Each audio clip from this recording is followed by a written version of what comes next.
Entonces, eso lo vamos a hacer ya en las siguientes asesorías, ¿sí? Lo que es la parte de fractura de, bueno, esguince de tobillo y también las fracturas de tobillo, ¿sí? Ya les voy a resumir la parte de, pues, fracturas de mano, para que no tengan que estar repasando todo, ¿sí? Entonces, igual no está de más de que le den una repasada, ¿no? A la guía. Bueno, ustedes tienen sus grabadas y ahí en sus grabadas tiene que haber un capítulo que es sobre fracturas de mano, ¿no? Y ahí van a ver si son fracturas de falange, fracturas de metacarpo, ¿sí? Ya van a revisar eso. Entonces, empecemos con el primer punto que va a ser fractura de pelvis. ¿Está bien? Y vamos a ver que tanto fractura de pelvis como fractura de cadera son dos puntos muy importantes. ¿En qué sentido? Fractura de pelvis es el tipo de fractura más complicada, ¿sí? ¿Por qué digo la más complicada? Porque si revisamos así nada más, vamos para que vean, algo rápido. Fíjense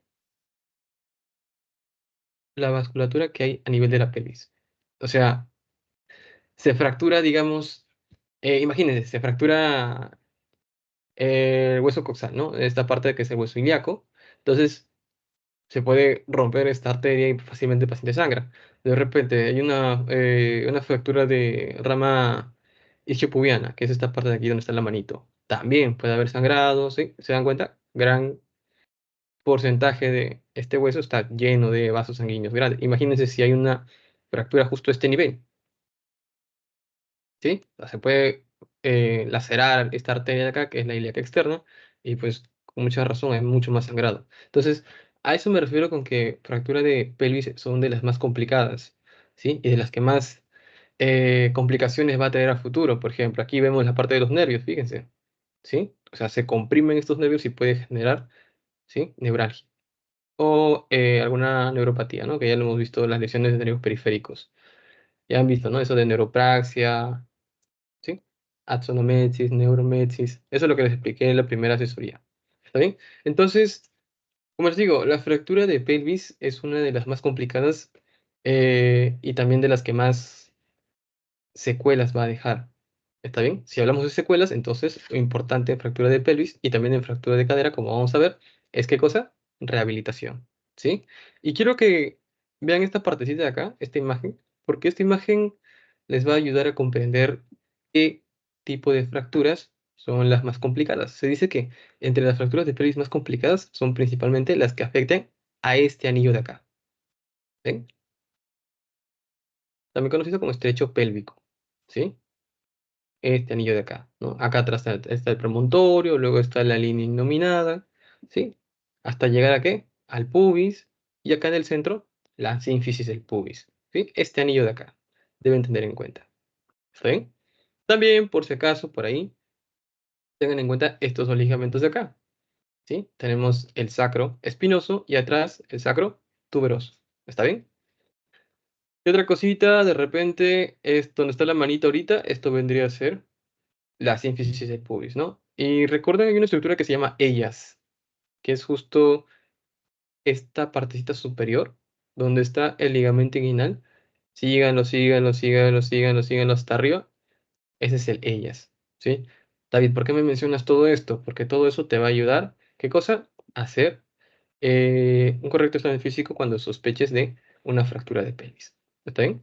Entonces, vamos ahora sí de lleno a lo que es la fractura de pelvis. Como mencioné, la fractura de pelvis es de una de las más complicadas, ¿sí? ¿Qué tan frecuente es? Relativamente frecuente, ¿no? Entonces tenemos 1,5 a 3% de las lesiones esqueléticas. Parece que no es mucho, ¿verdad? Pero el problema está en que este tipo de fracturas se va a presentar principalmente en ¿quiénes? Pacientes muy complicados, por ejemplo, politraumatizados, ¿sí? Principalmente en politraumatizado. Ya un politraumatizado de por sí pierde mucha sangre, un politraumatizado ya de repente viene con un montón de complicaciones, lo tiene que evaluar el neurólogo, lo tiene que evaluar también cardio o el emergenciólogo, porque está en shock hipovolémico. Y aparte de eso, de repente se produjo una fractura de pelvis y se laceró un órgano a nivel de la pelvis, ¿no? Entonces, ya saben, es una de las más complicadas, por eso les menciono a cada rato. ¿Está bien? Y miren la mortalidad, ¿sí? De un 5 a un 16%, un promedio de 10%, ¿no? O sea, uno de cada 10 personas que tengan una fractura de pelvis, ya saben que termina. ¿Está bien? ¿Y eso debido a qué? Ya les expliqué, ¿no? A la gran cantidad de sangrado que puede haber y otras complicaciones también. ¿Está bien? Entonces, mecanismo de lesión tenemos dos formas, ¿no? Como cualquier otra fractura, alta energía y baja energía. Alta energía, pues prácticamente se da en pacientes jóvenes, ¿sí? De repente por caídas, de repente por un accidente de tránsito, ¿sí? Pero, o sea, cuando hablo de caídas, no hablo de caídas de tu propio nivel, sino de un tercer piso, cuarto piso, bueno, tampoco no tanto, ¿no? En un segundo piso, ¿sí? Ya de un tercer piso, cuarto piso, ya también puede tener fractura de pelvis, pero ya viene con otras complicaciones, ¿eh? Es politraumatizado ese ahí, ¿sí? Entonces, tenemos las fracturas de alta energía y de baja energía. Ya les dije, ¿no? Alta energía, pacientes jóvenes, ¿sí? Puede ser de cualquier edad en sí, pero normalmente pacientes jóvenes, accidente de tránsito, ¿sí? Cae de altura, muy alta, o sea, segundo piso, tercer piso. Y las de baja energía son, como dice ahí, caídas de la propia altura. ¿Cómo? O sea, si yo me caigo, ahorita estoy sentado, me paro y me caigo. ¿Cómo puedo fracturarme la pelvis? O sea, tú dices, o sea, no es mucha fuerza, ¿no? Con la que voy a caer.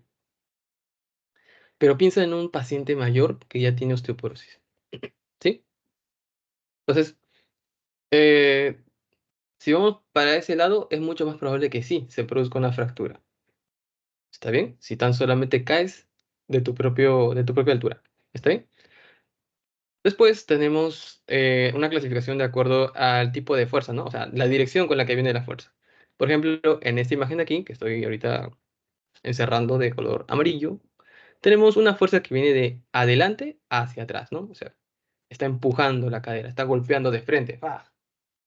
¿Sí? La pelvis de esta persona de acá. ¿Listo?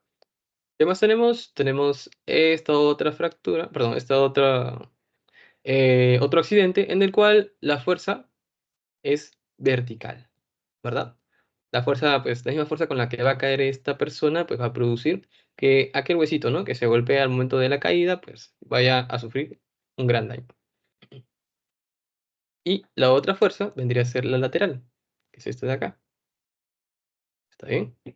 Entonces tenemos tres tipos de fuerza, ¿no? Una que viene de adelante hacia atrás, antero-posterior, una que viene, pues, de costado, ¿sí? Normalmente eso se da en accidentes de tránsito, y las verticales. ¿Está bien?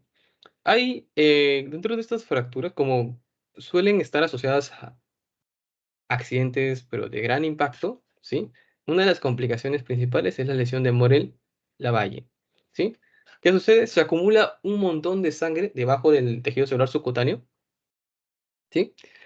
Tanta sangre que suele haber necrosis del tejido, ¿sí? Ahí pueden ver, ¿no? O sea, todo esto se ha llenado de sangre, ¿sí? Y tanta sangre que, pues, se ha producido necrosis, toda esta región de acá. No solo necrosis, sino que, pues, como se ha necrosado, se ha infectado toda esta región, ¿sí? Ha terminado así, desprendiéndose, ¿no? Entonces, ya saben. ¿Por qué? Porque son fracturas que se producen por grandes fuerzas, por lo general. Ya vieron que también se puede dar por caídas leves, ¿no? Entonces, ¿qué es lo que hay que revisar cuando hay una fractura de cadera? Perdón, una fractura de pelvis. Primero, ¿no? Preguntarnos si es que estamos ante una fractura de pelvis, si la fractura de pelvis es estable o es inestable, ¿sí? Eso tenganlo en cuenta. La asimetría, ¿sí? La asimetría. De repente, un lado se ve de tal forma y el otro lado está como que muy, como que, ¿cómo les digo? El otro lado de la pelvis está como que muy prominente, ¿no? O de repente, un lado está pequeño y el otro lado está grande. ¿Se dan cuenta? Lo otro, si es que hay sangrado.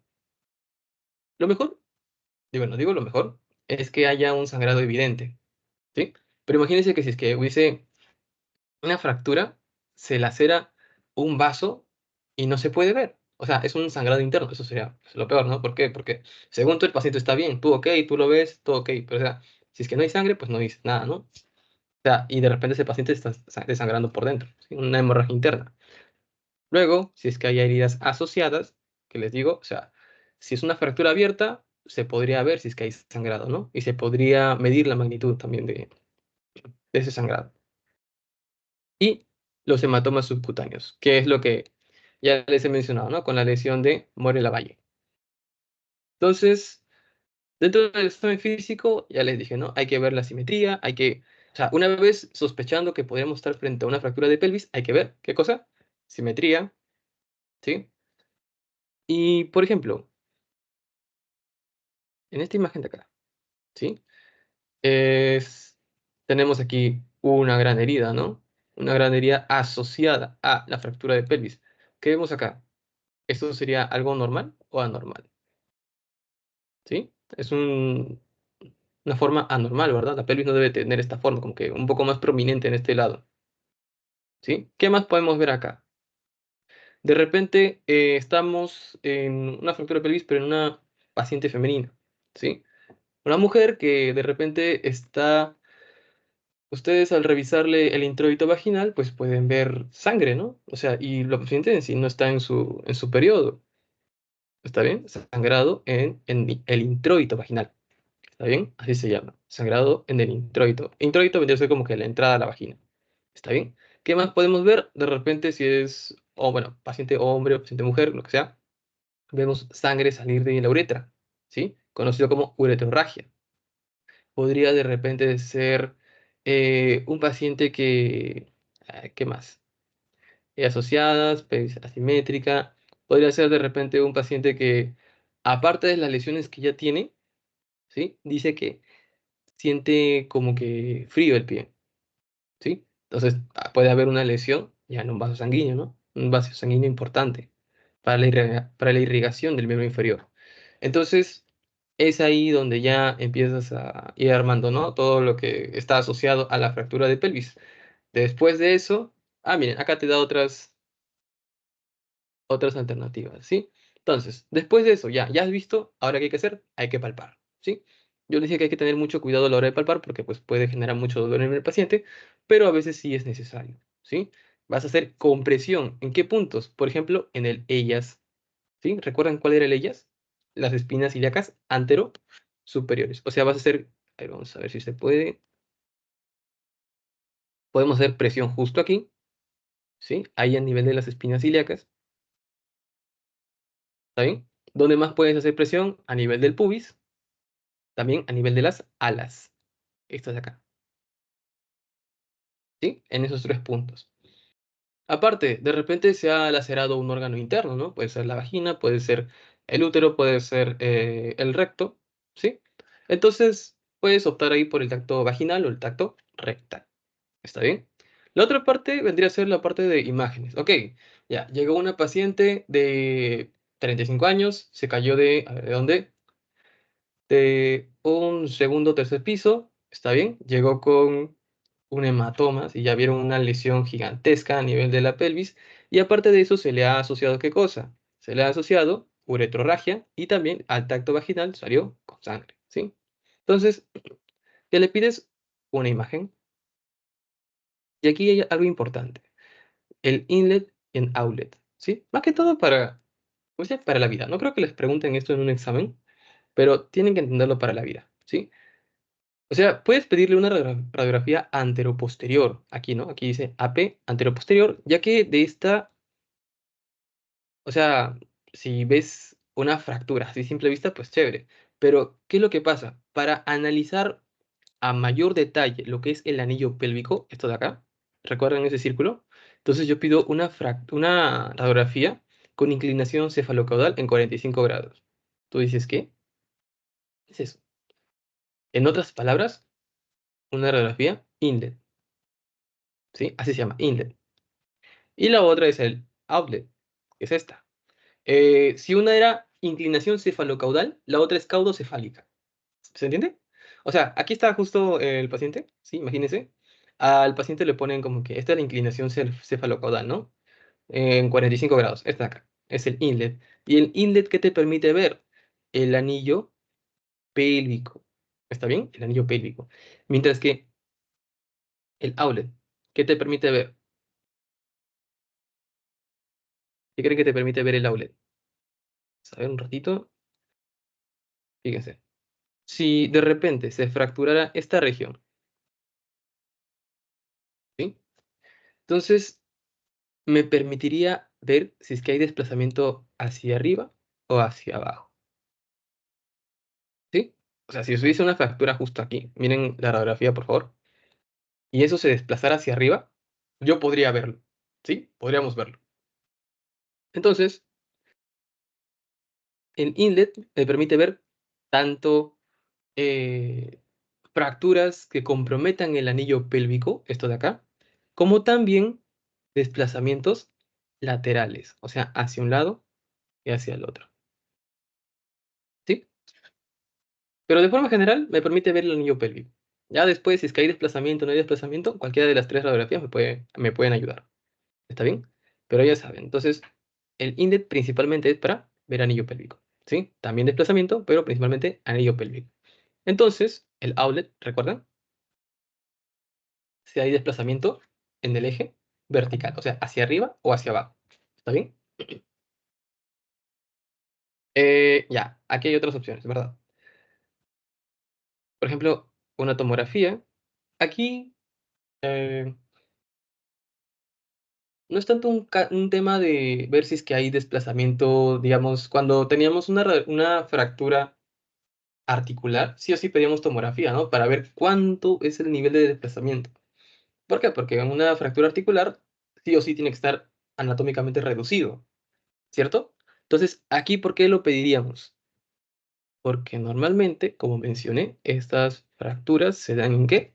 En politraumatizados. Entonces, de repente tengo una fractura comminuta, ¿cierto?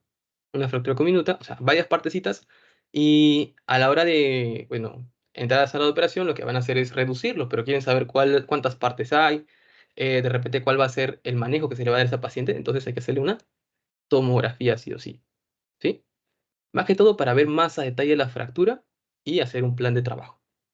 ¿Listo? Ya, la uretrografía retrógrada es para ver si es que hay daño en vejiga, uretra, uréteres, ¿sí? Más que todo para ver daño a nivel de órganos pélvicos. Y la otra parte, la angiografía, ¿sí? También les mencioné, ¿dónde está? Aquí, ¿sí? Nuevamente regresamos a esta imagen de acá. Una angiografía me podría revelar si es que hay algún un punto de sangrado, ¿no? O sea, si de repente una de estas arterias, póngale, esta de aquí, donde está la manita ahorita, empieza a sangrar, ¿sí? En la angiografía yo podría ver ese punto de sangrado, ¿está bien? Entonces, más que todo, esa es la finalidad de la angiografía, detectar algún punto de sangrado. ¿Listo? Allá. Esta parte es sobre la clasificación de Marvin-Tile. La clasificación de Marvin-Tile se basa en qué tan complicada es una fractura. ¿Está bien? Van a encontrar otras clasificaciones. La otra clasificación que es específicamente para sacro, creo que se llama Dennis, ¿sí? Clasificación de Dennis. Entonces, esta es la clasificación de Marvin Tile. Te va a clasificar en tres. Tenemos fracturas que son estables, las otras dos van a ser inestables. ¿Está bien? Entonces, arriba tenemos las fracturas estables y abajo la, el tipo B y el tipo C van a ser inestables. ¿Está bien? Vamos a revisar primero las estables, que estas son las que más me interesan que aprendan. Sí, es más probable que les pregunten esta que pues cualquiera de estas dos. ¿Está bien? Entonces, esta de aquí es súper sencilla. Recordarán que les dije que existe un tipo de fracturas que se producen por arrancamiento, ¿sí? Un músculo se contrae tan fuerte que termina arrancando un pedazo del hueso. O sea, es como si se desprendiera, pero no se desprende en sí del hueso, sino que es tanta la fuerza que termina arrancando el hueso. ¿Sí? Y ese es el tipo uno. Revisen el tipo uno, dice fractura por abulsión. ¿Está bien? Disculpen por estar agrandando, achicando cada rato la imagen. Sí, ya voy a tratar de no hacerlo. Vamos a ver, ya. Entonces, ¿qué hay que decir? Entonces, las fracturas estables, todas van a ser clasificadas según Marvin Tile, va a ser tipo A. ¿Sí? Hasta ahí vamos bien. Entonces, tenemos tres tipos de estas fracturas estables: A1, A2 y A3. El A1 ya saben. El A1 va a ser estas fracturas que se producen por arrancamiento, ¿no? O avulsiones. La más frecuente suele ser a nivel de el ellas, o sea, la espina ilíaca antero superior. ¿Sí? Ahí está. ¿Está bien? Entonces, esa suele ser la más frecuente.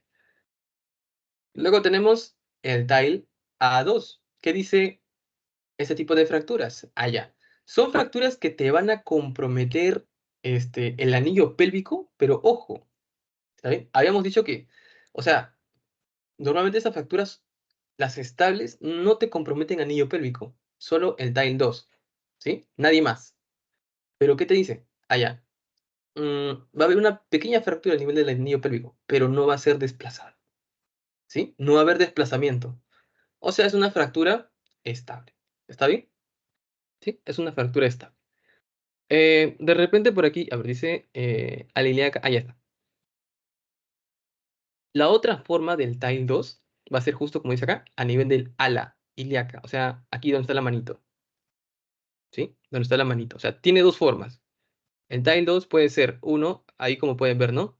Que comprometa el anillo pélvico aquí adelante. Y la otra, si es que se arranca un pedazo del ala ilíaca. ¿Y el TILE 3 qué sucede? Allá, la fractura va a ser a nivel del sacro o del coxis. ¿Está bien? Pero no te compromete anillo pélvico. ¿Está bien? ¿Se entiende? A ver, vamos a dibujarlo mejor. Aquí, aquí, aquí y ahí. ¿Listo? Vamos a verlo. Ahí está. ¿Sí? Ahí se puede ver, ¿no? Entonces, tile A1 vendrían a ser, bueno, en sí, en general, ¿no? Los tile o tile, como quieran llamarlo, tipo A son fracturas estables, ¿sí? O sea, pueden tener un tratamiento conservador. No es necesario abrir, operar, todo eso. ¿Está bien? Pero hay que clasificarlo. Entonces teníamos tile A1, donde las fracturas son por avulsión. El tile A2 son dos cosas, ¿no? Uno, a nivel del ala ilíaca, o también puede afectar el anillo pélvico, pero no hay desplazamiento. Y el tile A3, ¿qué sucede? Te compromete sacro, ¿sí? Te compromete sacro o coxis, cualquiera de las dos, ¿sí? Listo. Entonces, ahora vamos con las fracturas inestables. Esta clasificación de fracturas inestables, vamos a ver acá, eh, también son conocidos como fracturas en libro abierto. ¿Está bien? Esta de acá. ¿Se dan cuenta? Es como si fuese este lado una tapa de un libro, esta es la otra tapa, ¿sí? Y esto sería el punto en el cual, pues, o sea, el libro se abre y en la parte posterior hay como que, no sé cómo decirlo, se abre así, ¿ya? Igual la pelvis, se va a abrir así. ¿Se dan cuenta? De este lado y de este lado, ¿sí? Entonces, eh, vamos a revisar esto, ratito. Allá. En este primer caso, sí, como dice, hay una fractura en libro abierto, dice con rotación externa. ¿Está bien? O sea, se puede ir hacia, creo que me va a botar un ratito, chicos, un ratito. Creo que, allá, no, falsa alarma. Entonces, lo que pasa con esta fractura es que se va para un lado. Hay otras fracturas con las que sí hay que tener cuidado, en las que en vez de irse hacia afuera, ¿sí? De lo que está cerrado, se cierra más. Dirán, ¿cómo es que se cierra más?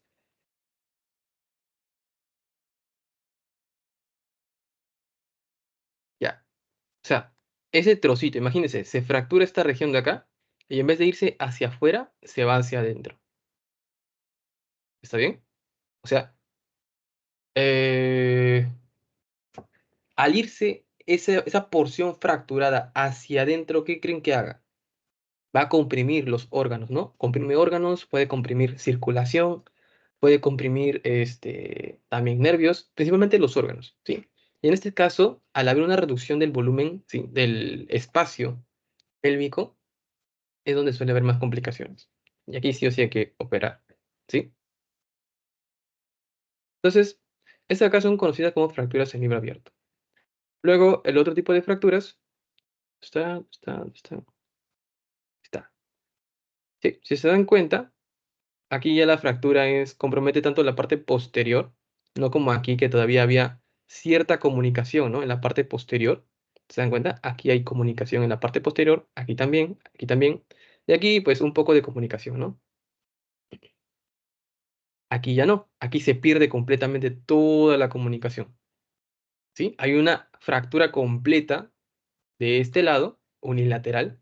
Acá hay una fractura bilateral, pero, o sea, es una completa de un lado y una incompleta del otro lado.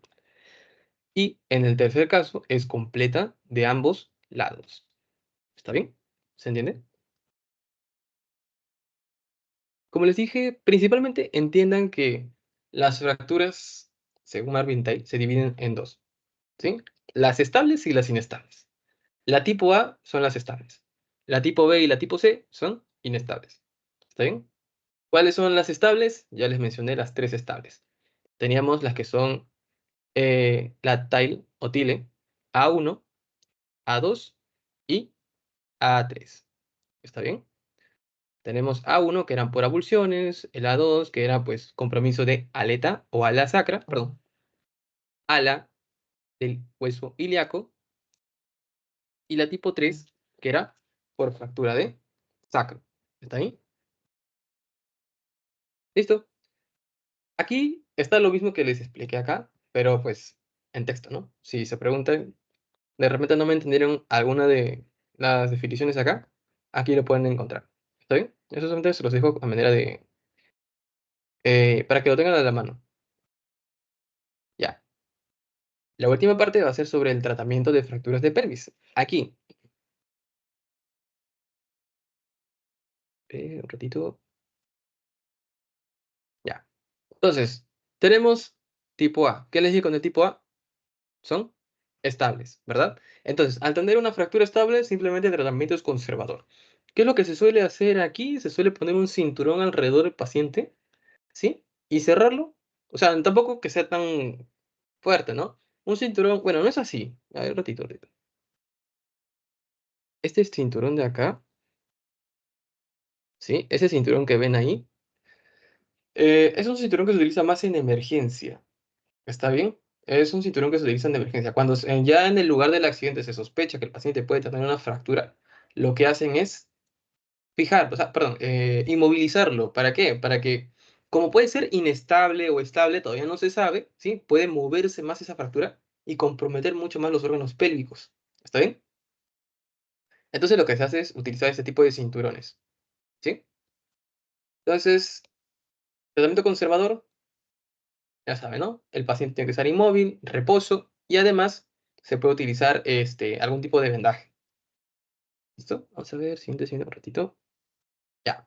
Tipo 2 sería para el tipo B y el tipo C, ¿sí? Aquí sí, aquí hay que hacer, o sea, como los dos casos son inestables, sí o sí hay que, pues, meter mano, ¿no? Como se dice. Entonces, podemos optar por una fijación externa, de repente podemos hacer el famoso RAFI. ¿Qué significa RAFI?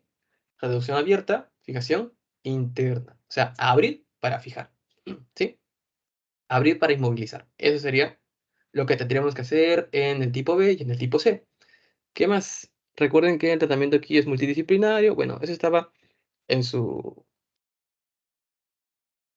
en la clase que dictó el doctor justo ese día. ¿Sí? Ahí se los dejo, lo del manejo multidisciplinario. Ya. Y algo que, bueno, me pareció interesante, por eso lo puse acá, es sobre el empaquetamiento preperitoneal. ¿Sí? Prácticamente lo que hacen es, si es que hay sangrado abundante, es como si taponaran, ¿sí? O sea, como hay sangrado y no puede ser controlado, lo que hacen es abrir la pelvis para meter, ¿no? Esos, no sé si son gas, pero la cosa es taponar de alguna forma toda la pelvis, ¿sí? Llenar toda la pelvis para que, pues, se pare la hemorragia, ¿sí? En este caso, pues, no se pueda detener la hemorragia, como les digo, ¿sí? Lo otro es la angiografía con embolización. Esto ya es en lugares donde esté allá, pues, haya más implementación, ¿sí? Donde se puede hacer una angiografía, pues, le dije, una angiografía me permite detectar, ¿qué cosa? El punto de sangrado. Entonces, yo detecto el punto de sangrado y puedo hacer una embolización. Es como meter un cablecito hasta el punto donde esté la arteria sangrando y lo que haces es inflar un globito, ¿sí? Inflas el globito y ese globito hace que ya no circule sangre. Al no circular sangre, paciente ya no sangra, ¿sí? Y lo otro, pues no se olviden de la rehabilitación, ¿sí? No se olviden, por favor, de la rehabilitación. Rehabilitación lo antes posible. Ya les dije, puede generar rigidez articular. Y recuerden, paciente con fractura de pelvis inestable no va a poder caminar, ¿sí? Es por eso que también se opta por la cirugía. ¿Por qué? Porque al utilizar tu reducción externa, reducción interna, RAFI, lo que sea, ¿sí? Mientras lo fijes, mejor dicho, o sea, si usas fijación externa o fijación interna, ¿sí? En el RAFI, el simple hecho de reducir va a hacer que, o sea, el paciente pueda caminar lo antes posible. Y al caminar lo antes posible, ¿qué sucede? Se reducen comorbilidades, ¿sí? O sea, se reduce problemas de infección que se pueda producir dentro del hospital, ¿sí? Mientras está internado, se reduce, ¿qué cosa? Rigidez articular, ¿sí? Y eso se los menciono, ¿por qué? Porque justo el siguiente tema, ¿sí? Bueno, ahorita es luxación de cadera, pero cuando veamos fractura de cadera van a ver la importancia justo de operar lo antes posible, ¿sí? Entonces, creo que sería todo con respecto a la fractura de pelvis, ¿está bien? Si se dan cuenta, son cosas sencillas, ¿ah? No es mucho. Entonces, chicos, ¿hasta ahí alguna pregunta sobre fractura de pelvis?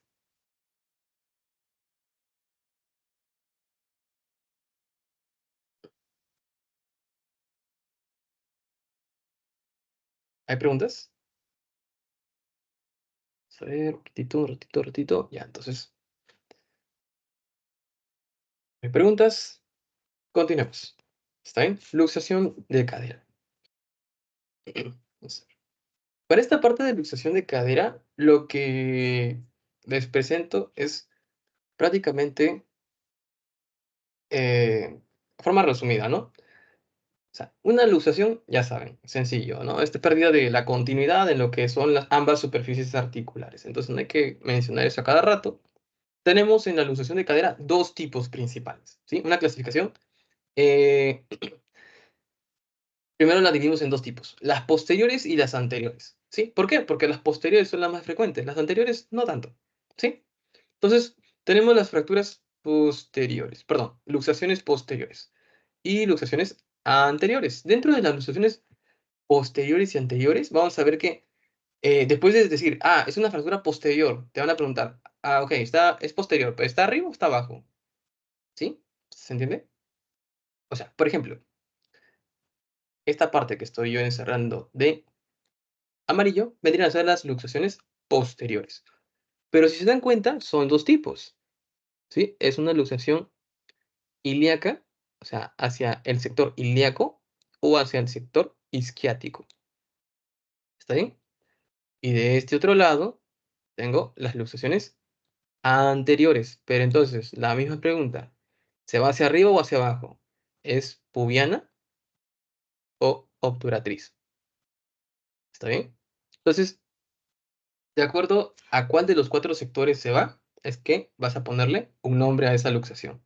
¿Está bien? De forma general, las luxaciones posteriores van a ser mucho más frecuentes que las anteriores. ¿Está bien? ¿Hay formas de detectar una luxación anterior y una posterior? Sí, tanto con la clínica como con imágenes. ¿Está bien? Entonces, vamos a luxaciones posteriores. En luxaciones posteriores, ¿qué tenemos? Tenemos la posterosuperior o ilíaca, que va a ser la más frecuente. Miren, del total de luxaciones, ¿sí? Esta de aquí va a ser la más frecuente, hasta un 50%. O sea, la mitad de todas las luxaciones, ¿sí? ¿Qué va a haber? Un acortamiento de la extremidad, ¿sí? Del miembro afectado. Va a haber flexión. Fíjense aquí esta imagen. ¿Cómo está el miembro inferior? Está flexionado, ¿verdad? Aquí. una flexión de 20 grados más o menos. ¿Qué más va a haber? Va a haber aducción, o sea, el miembro va a estar pegado a la línea media, ¿sí? Y en rotación interna. Nada más, describan lo que están viendo acá, ¿sí? Es lo mismo que está aquí en esta imagen. Aquí se dan cuenta que la flexión es mayor, mucho mayor aquí, ¿no? ¿Qué es? Una luxación póstero-inferior, ¿sí? Igualito, o sea, es lo mismo. Hay flexión, hay aducción y hay rotación interna. Pero dense cuenta que la flexión es mucho mayor, mayor a 20 grados, ¿sí? ¿Está bien? En las luxaciones anteriores prácticamente es lo contrario, ¿sí? A ver qué pasó acá. Un ratito. ¿Dónde está? Ya. Entonces, en las luxaciones anteriores, como les digo, es lo contrario. Arriba teníamos luxaciones con una rotación interna, ¿recuerdan? Entonces aquí vamos a tener una rotación externa, ¿sí? Por ejemplo, tenemos una luxación obturatriz, que es el 15% de los casos. Entonces aquí que tenemos rotación externa. ¿Qué más? Fíjense cómo está el miembro. ¿Está en abducción o en aducción? Abducción, ¿verdad? O sea, está hacia arriba, se aleja de la línea media. ¿Y qué más? ¿Cómo está? ¿Flexionado o extendido? Está en flexión, ¿sí? Aquí, eh, una luxación de cadera tipo púbica. ¿Cómo está? Está rotado perdón, ¿tiene rotación interna o rotación externa? Rotación externa, ¿verdad? Rotación externa. ¿Qué más? ¿Está en abducción o en aducción? Está en abducción. Levemente, bien poquito, ¿no? Se ve poquito, pero es abducción. ¿Qué más? ¿Está en extensión o está en flexión? Está en extensión, ¿sí? Se entiende. O sea, ahí mismo está, chicos, ¿sí? Se entiende, ¿no? Está en extensión. Entonces, es una forma, ¿no? De revisar qué tipo de luxación tenemos de acuerdo a la posición del miembro inferior. ¿Sí? ¿Qué otra cosa podemos revisar? Por ejemplo, antes que me olvide, ¿verdad? De esto. Tenemos, no sé si se dan cuenta, hay una prominencia aquí atrás, en la región glútea. ¿Sí? En ambas imágenes hay prominencias en las regiones glúteas. ¿Se nota? Entonces, ¿qué sería? Sería justo sugestivo, ¿no? Te diría, ah, mira, acá hay una prominencia. ¿Qué podría ser? Y le preguntas al paciente, ¿eso ya lo tenías o apareció recién? Justo ahí, justo recién hace unas horas. Ah, entonces, sí, no puedes sospechar que es la cabeza de el fémur, que se ha desplazado hacia atrás. Pero ¿qué pasa en estos casos? ¿Dónde está la prominencia? ¿Está en la región glútea? No, está adelante, ¿verdad? Aquí está, mira. Aquí y aquí. ¿Sí? Está en la región eh, cerca al pubis, la verdad, ¿no? Está cerca al pubis. En ambos casos. ¿Se entiende? Ya, pues si con eso no lo haces, no sé qué más necesitas para decir que es una luxación de cadera. ¿Sí? En imágenes. Ay, perdón, chicos. Ya, en imágenes, ¿qué puedes encontrar? En imágenes, si tienes una radiografía, fíjense, comparen ambas cabezas, ¿sí? De los fémures. Tenemos esta cabeza de acá y esta otra cabeza de acá. ¿Qué sucedió con la cabeza de aquí? Aparte de que no está cerca del acetábulo, ¿sí? ¿Qué más? ¿Qué más? ¿Qué más pueden ver ahí? Está más pequeña, ¿verdad? ¿Por qué estará más pequeña? ¿Será porque está más alejada? Está más atrás, ¿no? Qué raro, he traído agua. Ya. Está más atrás, ¿verdad? Es por eso que se va a ver más pequeña. ¿Qué otra cosa? ¿Está medial o lateral?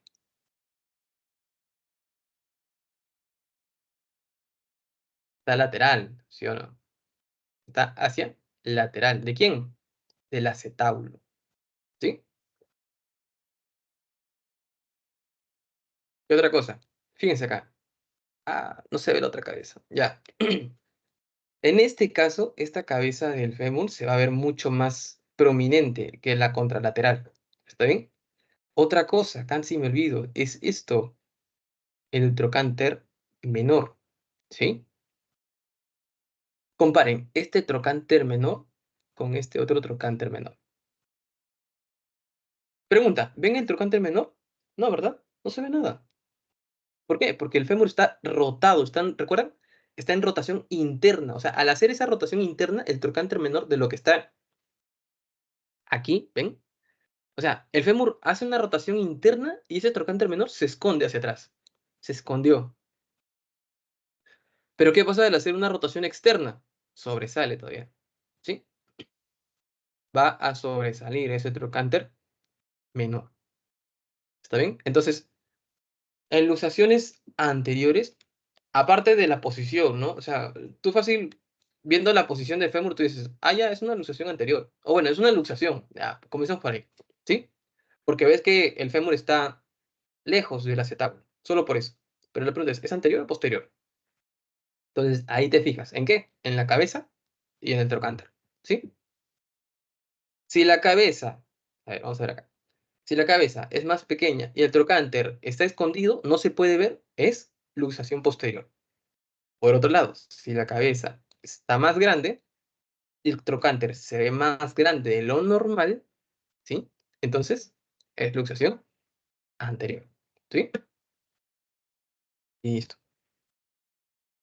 Y bueno, una resonancia, una tomografía, o sea, se va a hacer en situaciones, digamos, en casos de que yo sospeche de una fractura intraarticular, ¿no? Y la resonancia más que todo para ver la afectación de partes blandas. Chicos, vamos a avanzar esto. Ya, esto de aquí, en un ratito. Ya. Tenemos el tratamiento, ¿sí? El tratamiento consta de una maniobra conocida como la maniobra de Agis. Ahí está. ¿Ven ese paciente al que están elevando la pierna? Entonces, con la rodilla en esos 90 grados, lo que se hace es traccionar, jalar, ¿sí? ¿Jalas para qué? Para que la cabeza se posicione en el acetábulo. Como es una luxación posterior, lo que hay que hacer es jalarlo hacia adelante. ¿Está bien? Pero como dice, con la rodilla en 90 grados. Lo otro, luxación anterior. ¿Qué vamos a hacer acá? Método de tracción lateral. Como, a ver, vamos a mostrar la otra imagen. Ya, vamos a mostrar esto.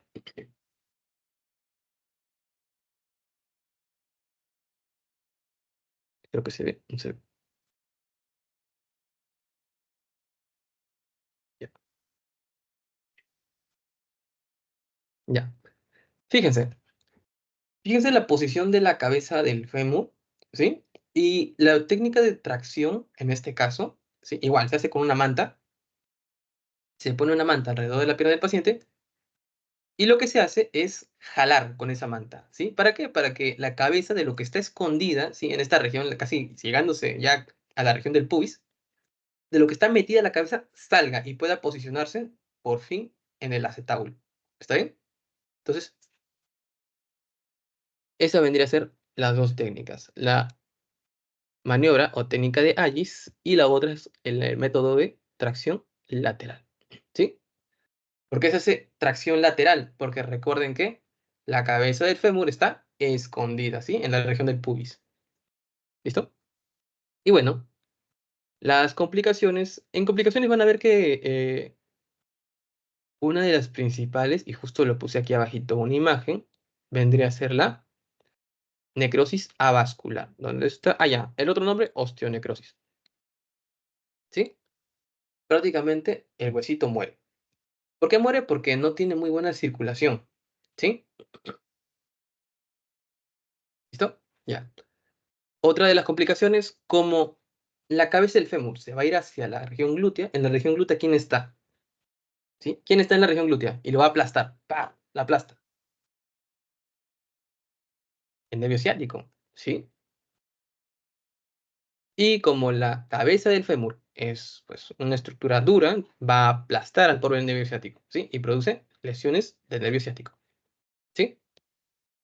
Y como cualquier otra luxación, lo que puede producirse después de, bueno, en cualquier luxación se puede producir una fractura, ¿no? y tras una fractura se puede producir artrosis, ¿sí? Esto es ya algo sencillo, ya chicos. Si es que ya conocen el tema de complicaciones de las fracturas, esto es sencillo para ustedes. ¿Listo? Vamos a ver qué hora es. Ya chicos, un descansito de 5 o 10 minutos, de paso que voy por agua, ¿sí?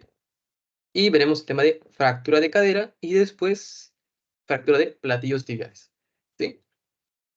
Listo, nos vemos en 10 minutos. Menos. Vamos a mantener esto.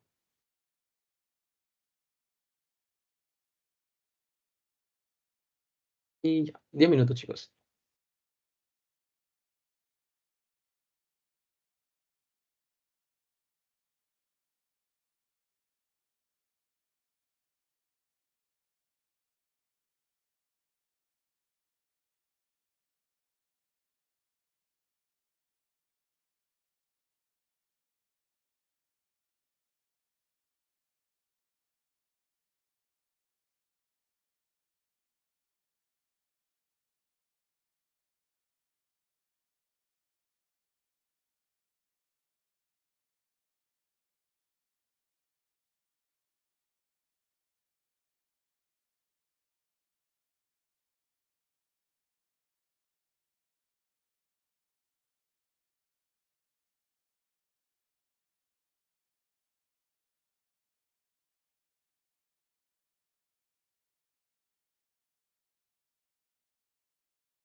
Ya, listo. A ver, vamos a comenzar entonces. Continuar.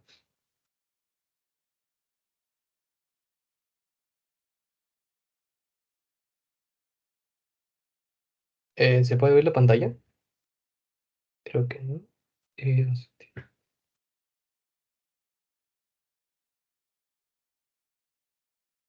ya, ¿se puede ver la pantalla ahora sí? Sí, ¿no?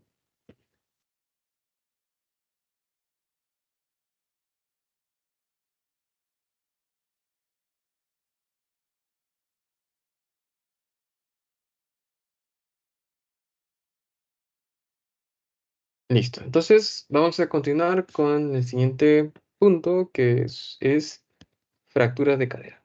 ¿Sí? Miren, en la fractura de cadera, uy, ¿qué pasó ahí? Me faltó una imagen. Bueno, en la fractura de cadera tienen que tener en cuenta que por lo general esta fractura se va a dar en adultos, o sea, pacientes mayores, ¿sí? Adultos mayores. Incluso si hablamos dentro del grupo de adultos mayores, con mayor frecuencia va a ser en mujeres. ¿Por qué? Porque mujeres ya posmenopáusicas, ¿sí? Ya hay reducción de la producción de estrógenos. Y esos estrógenos lo que hace es favorecer, ¿no? Que haya mayor densidad ósea, que se disminuya lo que es la resorción ósea, o sea, la destrucción del hueso, eso hace, el estrógeno disminuye eso, ¿sí?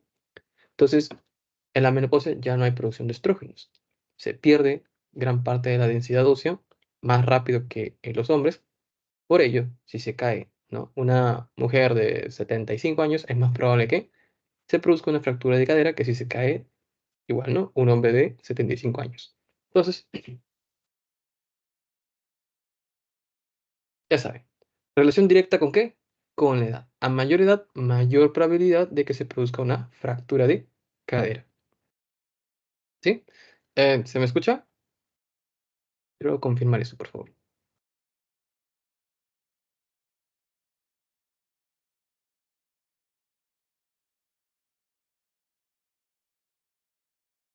¿Sí?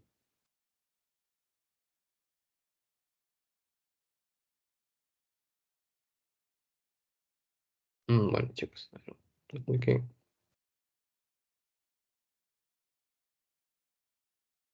Sí, sí está prendido el micrófono.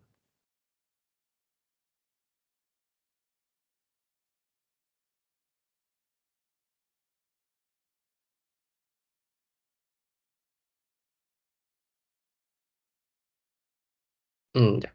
Entonces, no, esto no. Nuevamente, ¿no? Lo que les decía, hay una relación entre las fracturas de cadera y la edad. A mayor edad, mayor probabilidad de que se produzca una fractura de cadera. ¿Quiénes son los que más van a sufrir de fractura de cadera? Mujeres, ¿verdad? Más que los hombres. ¿Por qué? Ya saben, causas hormonales, la menopausia, ¿sí? Y la osteoporosis que se va a producir ya propia de la edad. Entonces, tenemos que la mayoría de esas fracturas se van a dar, ¿dónde? En la misma casa, ¿sí? Incluso, hay en geriatría ya van a ver esto, el lugar donde más se suele caer un paciente es en el lugar en donde más está. O sea, si el paciente está en su cuarto todo el tiempo o está en la sala, ahí es donde sí o sí se va a producir una caída. Entonces, ¿qué hay que hacer? Hay que revisar por qué razones ese paciente se puede caer, eso, en eso se centra esto, ¿sí? La fractura de cadera.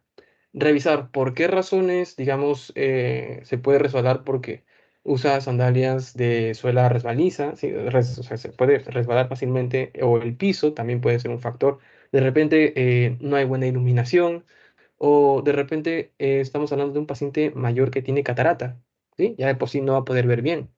¿Sí? Si es que tiene catarata, o paciente que tiene vértigo, ¿sí? El famoso vértigo posicional paroxístico benigno, puede hacer que el paciente sufra de mareos, ¿no? O estos cuadros vertiginosos pueden hacer que el mismo paciente, pues, se tropiece y caiga. ¿Está bien? Y así otras, alteraciones, ¿no? Pues, entonces, puntos importantes, de cualquier forma, prevenir una caída. Hasta el 30% de las caídas, sí, así dice, el 30% de las caídas se puede prevenir, ¿sí? Si no hay caída, lo más probable es que no haya fractura, ¿sí? Bueno, si no hay caída, no hay fractura en sí, ¿está bien? Entonces, ya saben. Morbilidad. El problema de las fracturas de cadera es que la mayoría de pacientes que se cae, ¿sí? Eh, al tener una pobre densidad ósea, es muy difícil de que vuelva a consolidar, ¿está bien? Y es más, dentro de la anatomía de la cabeza del fémur, hay un pequeño problema de vascularización. O sea, si es que se fractura y la cabeza del fémur se ve comprometida, bueno, la cabeza o el cuello del fémur se ve comprometido, pues lo más probable es que se produzca una necrosis vascular. ¿Está bien? Entonces, tenemos 51% de estas fracturas de cadera van a poder caminar, ¿sí? O sea, caminan tal cual. Y el otro 50% más o menos van a tener problemas para caminar, ¿verdad? Ya no utilizan, o sea, no hay buena consolidación. Entonces, ¿qué hacemos? Le ponemos una prótesis, le ponemos esto y a veces pues queda un poco disparejo, ¿no? Entonces, de repente el paciente incluso después de haberse caído una vez, ya tiene miedo de volver a caminar, ¿sí? Tiene miedo de volver a caminar y ya no, o sea, camina, pero como que súper lento, súper, o sea, asustado todo el tiempo. ¿Está bien? Entonces, ese es el problema aquí dentro de las fracturas de cadera. Y el 10 al 15% no va a recuperar la capacidad para caminar fuera de casa, ya sea por una pérdida tanto funcional como emocional, ¿no? O sea, está este miedo que no le permite, ¿no? Salir de casa y dice, no, pero si me caigo, no, pero si es que me vuelvo a fracturar de repente, este, o no hay nadie quien me ayude, puede que pues pierda bastante sangre. Tengan en cuenta que si bien las fracturas de pelvis son las que más hemorragia producen, ¿sí? Las fracturas de fémur también producen grandes pérdidas de sangre. Y pues el paciente puede entrar en shock hipovolémico. ¿Está bien? Y pues en caso de un adulto mayor, peor. ¿Sí? Entonces, nos centramos en dos cosas. Uno, prevenir que se produzca una fractura de cadera.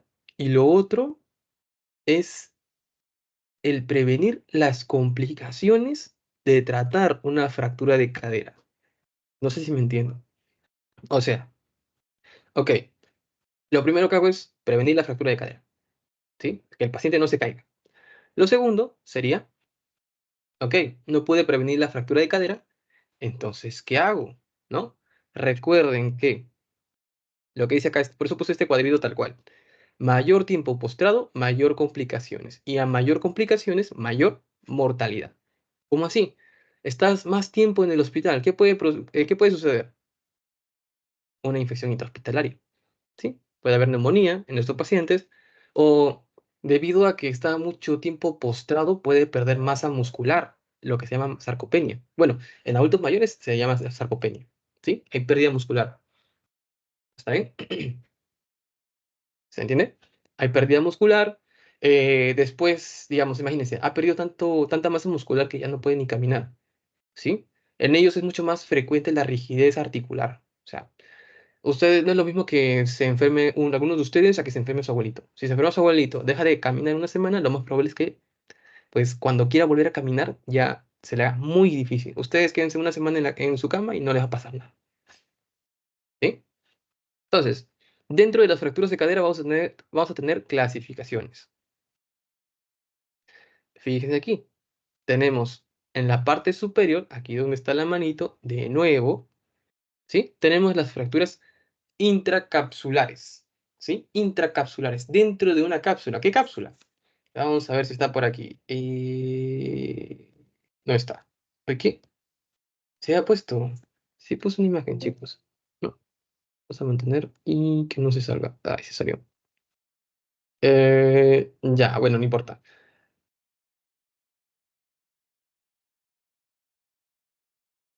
Con intra y extracapsulares me refiero a la cápsula articular, ¿sí?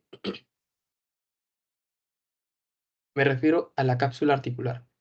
Aquellas fracturas que se produzcan dentro de la cápsula articular son de alto peligro, ¿sí? No todas, pero sí son de alto peligro. Las que se produzcan fuera de la cápsula articular son de menor peligro. ¿Por qué? Fíjense aquí. Eh, o sea, peligro, ¿en qué sentido? Fíjense la irrigación, ¿sí? Miren, Tenemos justo donde está la manito, es la arteria femoral. Perdón, sí, la arteria femoral interna. Aquí tenemos la arteria femoral externa, se está yendo, quién sabe a dónde. Y de la arteria femoral interna sobresale, ¿no? Uno, que es la circunfleja lateral, medial, perdón, y esta es la circunfleja lateral. Entonces, fíjense, de aquí van a salir arterias que van a subir por el cuello, ¿sí? Van a irrigar la cabeza femoral. ¿Se dan cuenta? ¿Y qué pasa si se produce una fractura a este nivel? Se corta la circulación, ¿sí? O sea, ustedes recordarán que acá hay un pequeño ligamento, ¿verdad? O sea, va a haber una pequeña arteria que va a pasar por ese ligamento y va a darle irrigación también a la cabeza del fémur. Pero no es suficiente. Si es que se fractura esta región de acá, la cabeza del fémur tiene altas probabilidades de sufrir necrosis avascular, ¿sí? Se muere, ¿está bien? Y ya no hay agua, ¿sí? Se muere prácticamente esa cabeza de fémur. Entonces, por eso se hace esta clasificación. Intracapsulares y extracapsulares. Las intracapsulares son las que tienen más riesgo de producir necrosis avascular. ¿Está bien?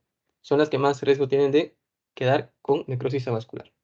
Entonces, ¿cuáles son esas fracturas intracapsulares? Tenemos las capitales, las subcapitales, las mediocervicales y las basicervicales. O sea, una que se va a producir a nivel de la cabeza del fémur no está, aquí solamente te mencionan tres, ¿sí? Entonces, tenemos la que se produce a nivel de la cabeza del fémur, conocida como fractura capital, ¿sí? Luego tenemos las subcapitales, que se van a producir por debajo de la cabeza del fémur. Una que se va a producir justo a mitad del cuello, conocida como las mediocervicales, ¿sí? Y otra que se produce a nivel de la base del cuello, las basicervicales, ¿sí? Entonces, son cuatro. Ahora, en las extraarticulares, aquí van a ver uno de amarillo y uno de azul, ¿sí? ¿Qué es el de amarillo? Las intertrocanterias, ¿sí? En la parte de aquí arribita tenemos el trocánter mayor y aquí abajito tenemos el trocánter menor. Entonces, las que se produzcan a este nivel, entre trocánter mayor y trocánter menor, se llaman intertrocanterias. ¿Listo? Y las que se produzcan por debajo de ese nivel van a ser las subtrocanterias. ¿Está bien? Ya. Entonces, ¿qué otro tipo de fracturas puede haber? Puede haber fracturas solo a nivel del trocánter menor o fracturas solo a nivel del trocánter mayor. Eso ya son o sea, otras dos fracturas que les muestro, ¿sí? Que les explico. Entonces, la principal clasificación es esta: intercapsulares y extracapsulares. ¿Está bien? Entonces, hablemos solo de la clasificación intercapsular, que les dije que es la que más frecuente produce necrosis avascular. Tenemos esta, la clasificación de Garden, ¿sí? ¿Qué te dice? Garden 1, Garden 2, Garden 3 y Garden 4, ¿sí? Un Garden 1 es una fractura incompleta, ¿sí? Una fractura incompleta que se puede producir a cualquier nivel, ¿no? De una fractura intracapsular. Un Garden 2, el Garden 1, como es incompleto, pues no hay desplazamiento, ¿sí? El Garden 2, aquí sí hay una fractura completa, se partió completamente el hueso, pero, no hay desplazamiento. Chévere. Garden 3. ¿Qué te dice el Garden 3? Se partió el hueso. Ok. Hay desplazamiento. Ok. Pero menos del 50% de superficie. Entonces, bueno, no está tan desplazado, ¿no? Está desplazado, pero no tanto. ¿Ok? Garden 4. ¿Qué te dice el Garden 4? Se partió el hueso. Bueno. Se desplazó el hueso. Ok. ¿Cuánto? Más del 50% de superficie. ¿Sí? ¿Se entiende, no? O sea, tipo 1, incompleta. Tipo 2, completa. ¿Ya? Pero sin desplazamiento. Tipo 3 y tipo 4 sí es completa y con desplazamiento. El tipo 3, menor al 50%, y el tipo 4, mayor al 50%. ¿Está bien?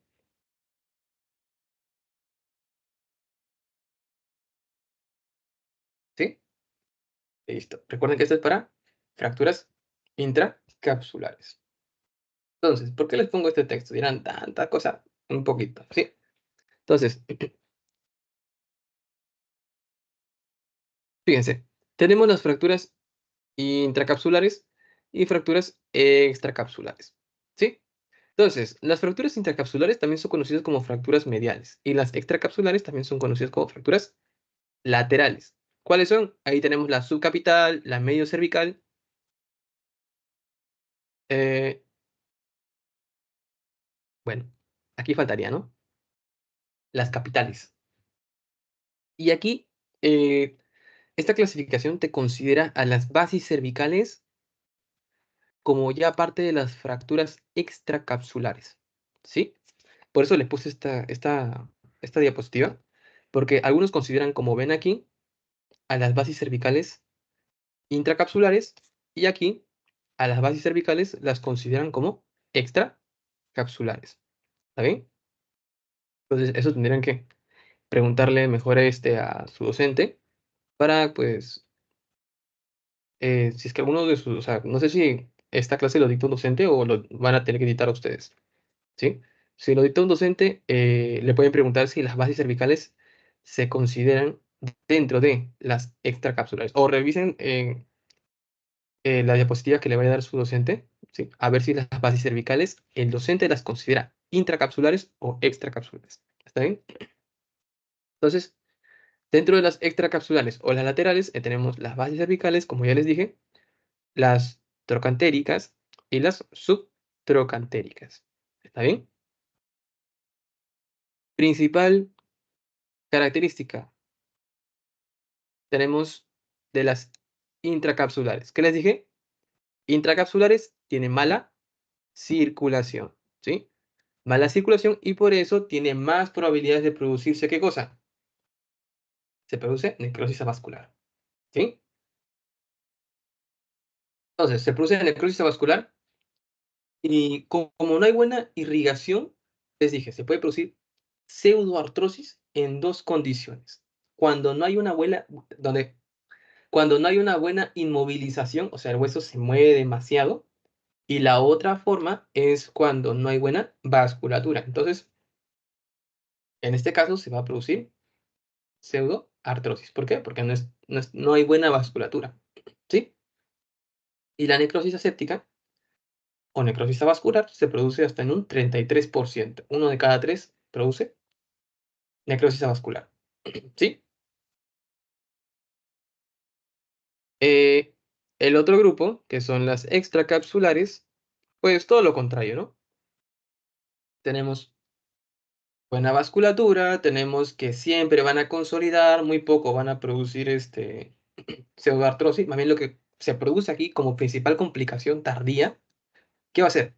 Consolidación viciosa, ¿sí? Consolidación viciosa. Y eso de necrosis aséptica o necrosis vascular no se da demasiado, ¿sí? Por eso no se presenta necrosis aséptica. ¿Listo? Ya. Entonces, en el diagnóstico, fácil, clínica, o sea, va a haber acortamiento, puede haber rotación externa, rotación interna del hueso, perdón, del miembro afectado, ¿sí? Por ejemplo, aquí tenemos una imagen, ya, ¿se dan cuenta? Hay acortamiento del miembro afectado, hay rotación externa, ¿sí? Y si le preguntan al paciente, trate de moverlo hacia adentro, o sea, rotación interna, rote su pierna hacia adentro, no va a poder, ¿sí? Hay impotencia funcional, no puede extender, no puede moverlo, ¿sí? Entonces, dolor, impotencia funcional y deformidad. Tratamiento. Este cuadrito se los hice eh, teniendo en cuenta si la fractura es desplazada o no es desplazada, ¿sí? O sea, esto dentro de, nuevamente, estamos hablando de fracturas intracapsulares primero, ¿sí? ¿Recuerdan? Aquí les hablé de la clasificación de fracturas intracapsulares. Voy poniendo una estrellita. Y esto es general. Esta parte es intracapsulares y extracapsulares. Eso también intracapsulares y extracapsulares. Y nuevamente regresamos a las intracapsulares, nada más, ¿sí? Fracturas intracapsulares, ¿está desplazada o no está desplazada? Es lo primero que hay que preguntar, ¿sí? Eh, ya. Entonces, ¿está desplazada o no está desplazada? Si está desplazada, eh, claro, ¿no? Si está desplazada, lo que hay que... perdón, si no está desplazada, sí o sí hay que hacer fijación, ¿no? O sea, hay que reducir, más bien aquí me faltó, sería RAFI, ¿no? Ahí dice fijación nada más, pero sí RAFI. Reducción abierta, fijación interna. ¿Está bien? Esta parte de aquí, RAFI. Y aquí, pues, un ejemplo, ¿no? En este caso, con tornillos canulados. Ahorita les voy a explicar qué es esto de tornillos canulados, no se preocupe.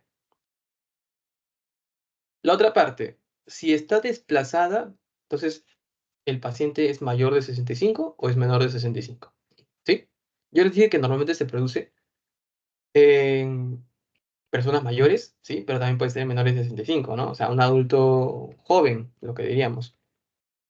Entonces, si es un adulto joven, menor de 65, entonces hay grandes probabilidades de que si es que yo reduzco esa fractura, hay una gran probabilidad de que consolide, ¿sí? Entonces lo que hago que es reducción y osteosíntesis, o sea, RAFI, ¿sí? Reducción y osteosíntesis.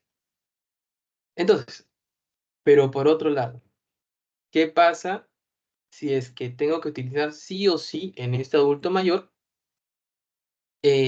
una prótesis? Por ejemplo, ¿en qué caso sí o sí utilizaría prótesis? En casos de que se haya dado una necrosis avascular, ¿sí? O sea, si tengo una necrosis avascular, sí o sí, o sea, a pesar, ¿no? De que, bueno, no a pesar de nada, si se produjo una necrosis vascular, entonces sí o sí tengo que hacer un reemplazo de cadera, ¿no? Una prótesis de cadera no cementada. ¿Por qué no cementada? Porque estas prótesis tienen como que huequitos, ¿está bien?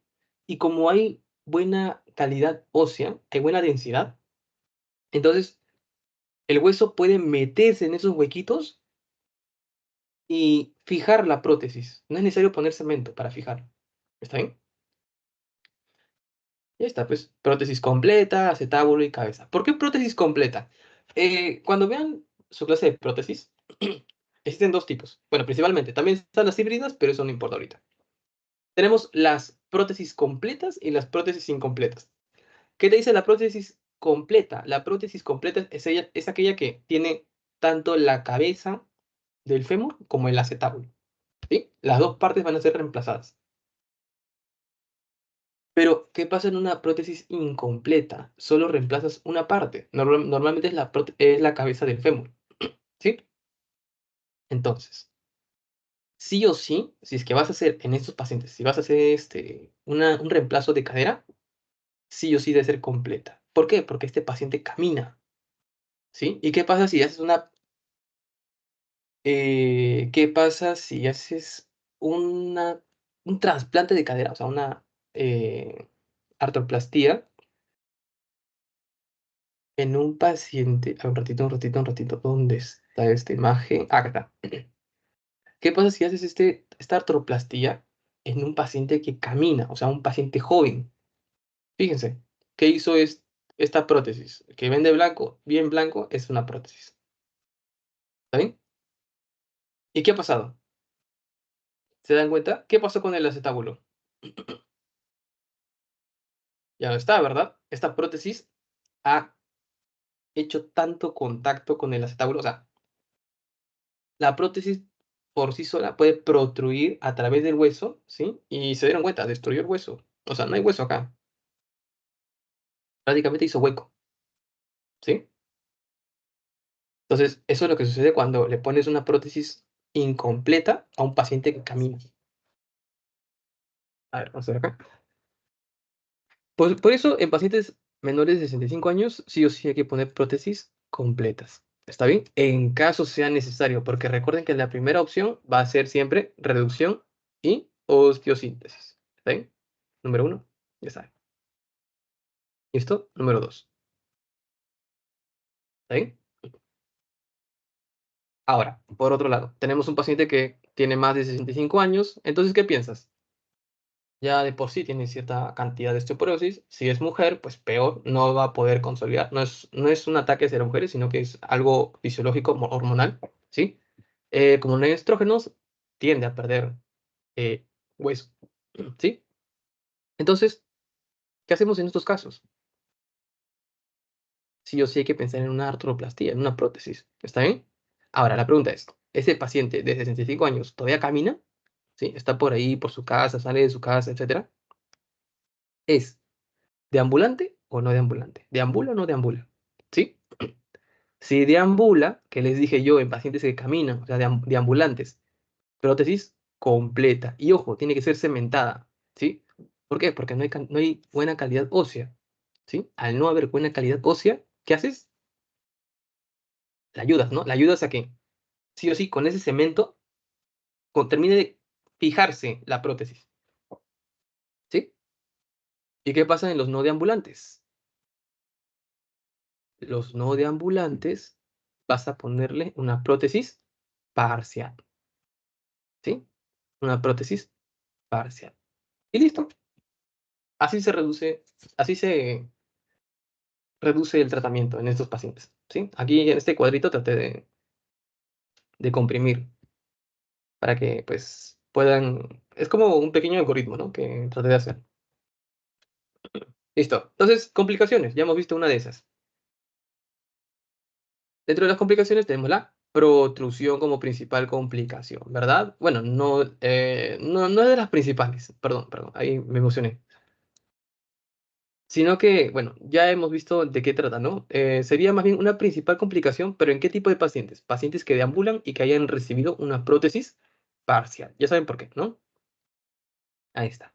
Entonces, lo que faltó aquí fue ponerle su prótesis en el acetábulo. Como no le pusimos su prótesis en el acetábulo, ¿qué pasó con el... ¿Qué pasó aquí?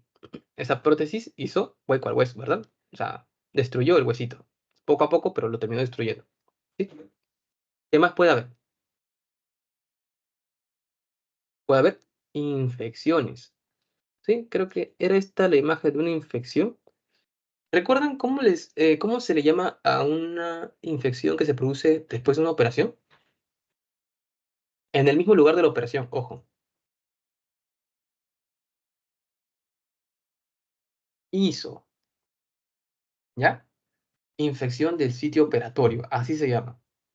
Infección del sitio operatorio. Y se puede dar, bueno, dicen meses, luego dicen años, incluso por ahí van a encontrar que se puede producir hasta los 2 años después de una operación, ¿sí? Puede ser tanto a nivel de tejido celular subcutáneo, a nivel de la piel, a nivel de músculo, ¿sí? Incluso este tipo de infecciones pueden llegar a requerir sacar la prótesis que ya habían puesto y tener que cambiarla, ¿no?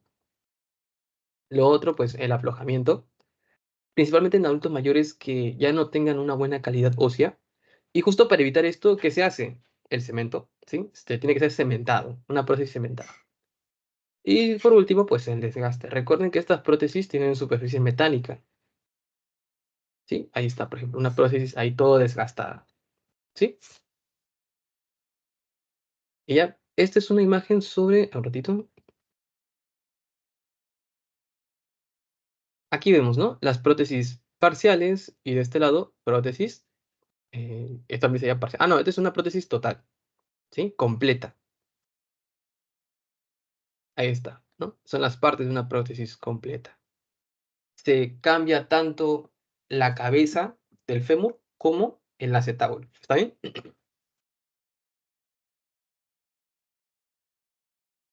¿Sí? Se acabó acá el agua. Lo siento. Se- ya. Eso fue, ojo, eso fue solo con las intracapsulares, ¿ah? En los extracapsulares es un poco más sencillo. ¿Ya? ¿Por qué? ¿De qué depende el tratamiento? Si es estable o es inestable. Si es estable, posiblemente lo que pueden hacer es una reducción cruenta. ¿A qué me refiero cruenta?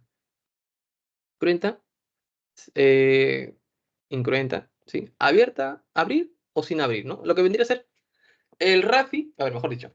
El RAFI, sí o sí, es reducción abierta, fijación interna, ¿no?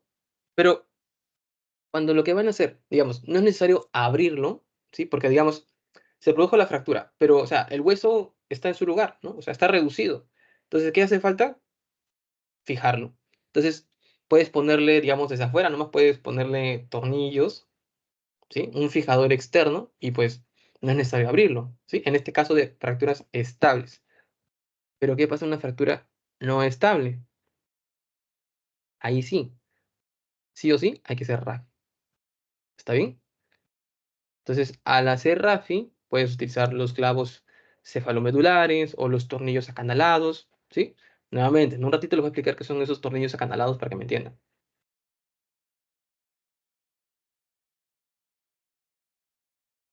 ¿Y todo? Ya. Entonces, aquí solo tienes que preguntarte si es estable o no es estable, ¿sí? Si no es estable, sí o sí hay que hacer RAFI. Si es estable, entonces puedes usar yeso, puedes usar RAFI, puedes usar fijadores externos, ¿sí?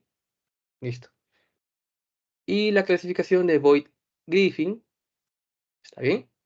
¿Qué te dice? Ah, ya. Tenemos 4 tipos de fracturas, ¿no? La primera es una fractura intertrocantérica. Es estable. ¿Está bien? O sea, está entre los dos trocánteres, entre trocánter mayor y trocánter menor, pero es estable. La segunda es una fractura intertrocantérica, desplazada y con minuta. O sea, fatal. ¿Sí? Sí o sí hay que ser RAFI. ¿Qué te dice tipo 4? Es subtrocantérica. O sea, ya no está entre trocánteres, o sea, es subtrocantérica. ¿Y qué te dice esta? Allá, es subtrocantérica y, perdón, ¿sí?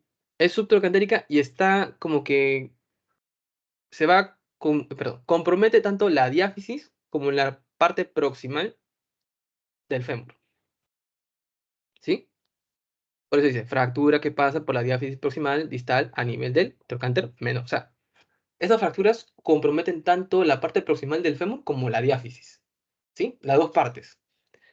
Y la cuarta va a ser una fractura intertrocantérica y que a su vez va a ser subtrocantérica. O sea, compromete tanto la parte superior como la inferior. ¿Está bien? ¿Se entiende?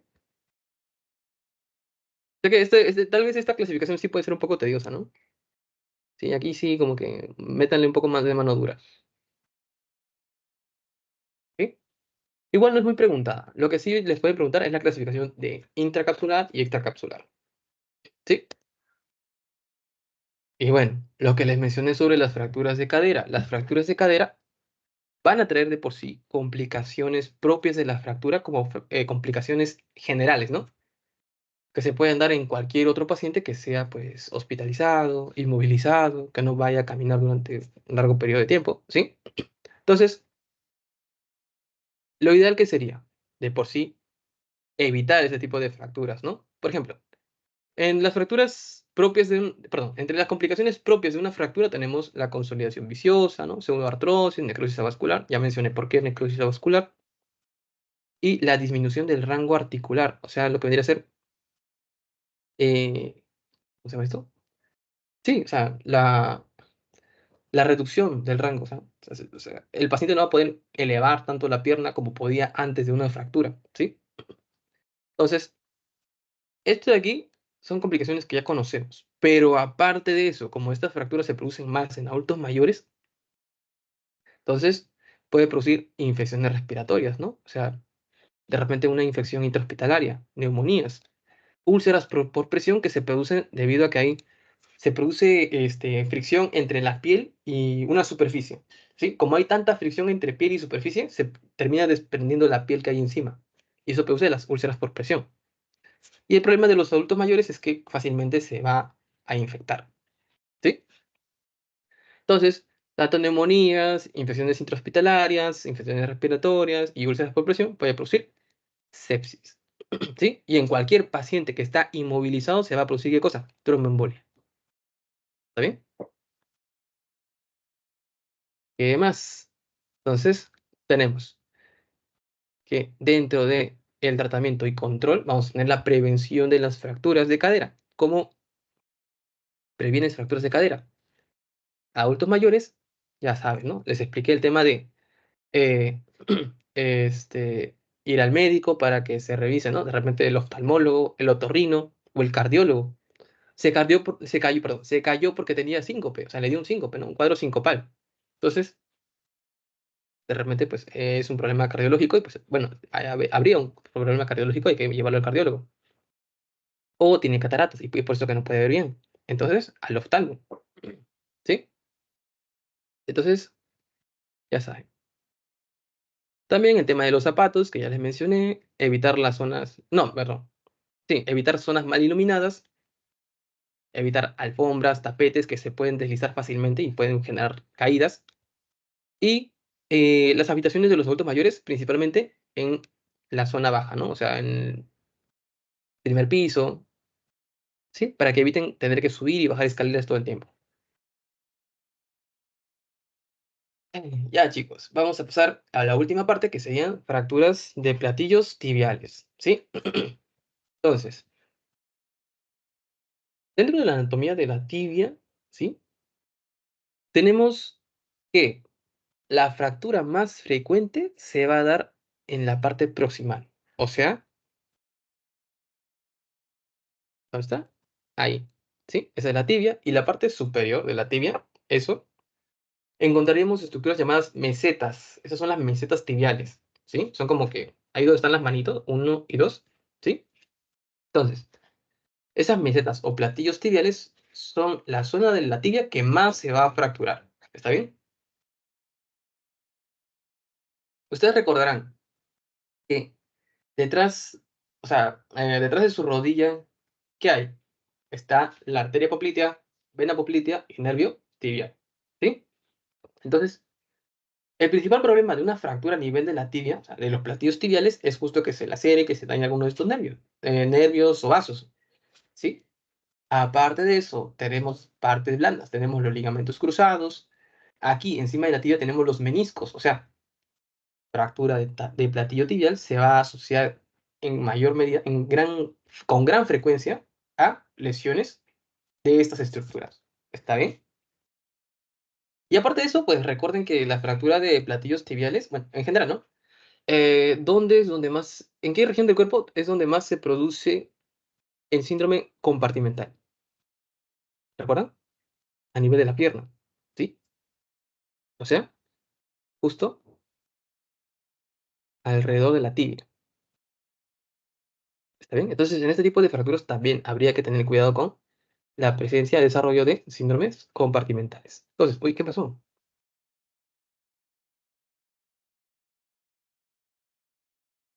A ver, chicos, un momento, ¿sí? Yo me acuerdo que había una diapositiva más acá. Creo que la eliminé.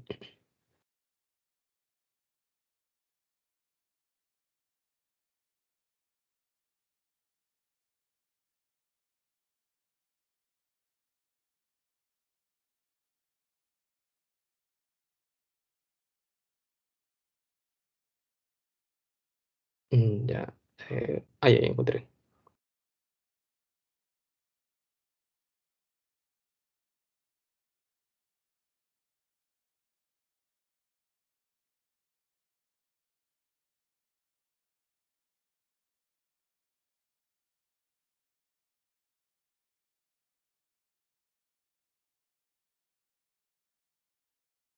Ya, disculpen eso. Sí. Entonces, esta es la diapositiva. ¿Está bien? A ver, ¿dónde está? Aquí está. No sé por qué razón, por una extraña razón se había movido. ¿Sí? Entonces, dentro de las fracturas de platillos tibiales, vamos a ver que no son, si bien no son tan frecuentes, ¿sí? Hay que ver que sí va a tener mayor frecuencia en adultos mayores, ¿no? Nuevamente, tenemos problemas principales en ancianos, frecuentes, este, va a comprometer constantemente lo que es partes blandas, como son el caso de ligamentos, meniscos, ¿sí? También vasos y nervios. Ojito ahí con el síndrome compartimental, CS, y otras complicaciones, ¿no? Propias de los adultos mayores, que también puede producirse, bueno, adultos mayores que están mucho tiempo postrados, ¿no? Tromboembolismo pulmonar. Y pues en general, cualquier otro tipo de daño en partes blandas, ¿sí? Entonces, El principal mecanismo es si es que hay una presión tanto en varo como en valgo. ¿Recuerdan qué significa varo, qué significa valgo? ¿Sí? O sea, varo es cuando, pues, el extremo distal se va hacia afuera, ¿no? Se separa de la línea media. Y valgo es cuando se acerca.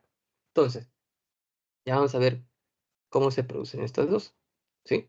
Entonces, un mecanismo, tanto en varo como el valgo, va a producir una, una fractura de estos platillos tibiales.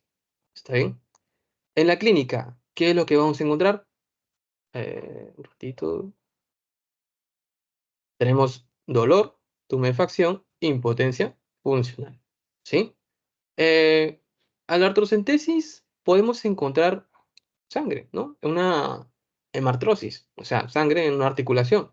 Podemos encontrar daño también en nervios y vasos, ya vamos a ver qué exámenes nos van a ayudar a determinar eso, ¿sí? Podemos encontrar el famoso desmilizamiento angular, o sea que como que la rodilla se va a ir para un lado, ¿no? En vez de irse hacia adelante, hacia atrás, va a haber como que una desviación hacia un costado. ¿Está bien? Lo otro es sobre el síndrome compartimental, ya les dije, como estamos hablando de tibias, ¿sí?